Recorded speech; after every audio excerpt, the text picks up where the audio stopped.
नमस्कार मंडळी, साध्या सोप्या रेसिपीजमध्ये आजची आपली रेसिपी आहे बीटरूट घालून बनवलेलं ताक.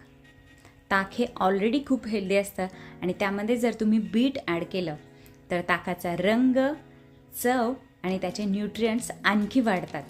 लागणारं साहित्य अगदी घरात असणारच आहे, तर रेसिपीला सुरुवात करूया. मी इथे एक छोट्या साईजचं बीट घेतलेलं आहे. धुवून, सोलून आणि कुकरला लावून मी किसून घेतले आहे. तुम्ही तुकडे करून घेतले तरी चालेल. 1 वाटी दही घेतलेलं आहे, मीठ चवीपुरतं, भाजलेल्या जिऱ्याची पावडर अर्धा चमचा आणि पुदिन्याची पानं 7 ते 8.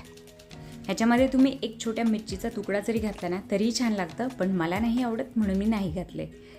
तर रेसिपीला सुरुवात करूया. मिक्सर जारमध्ये बीटरूट, जिरा पावडर, मीठ,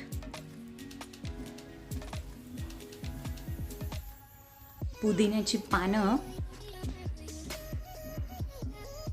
आणि दही हे ॲड करून घेते आणि हे एकदा मी अगोदर मिक्सरला लावून घेते.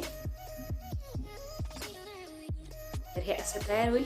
या स्टेजमध्ये याच्यामध्ये आपण बर्फ आणि थोडंसं पाणी घालून परत एकदा मिक्सरला फिरवून घेऊयात. आपलं ताक तयार आहे. तुम्ही गेस्ट आलेत ना तर त्यांना सर्व करण्यासाठी हा बेस्ट ऑप्शन आहे आणि तुम्ही स्वतःसाठी सुद्धा बनवून बघा, फॅमिलीसाठी बनवून बघा. अतिशय सुंदर असं हे ताक आपलं तयार आहे.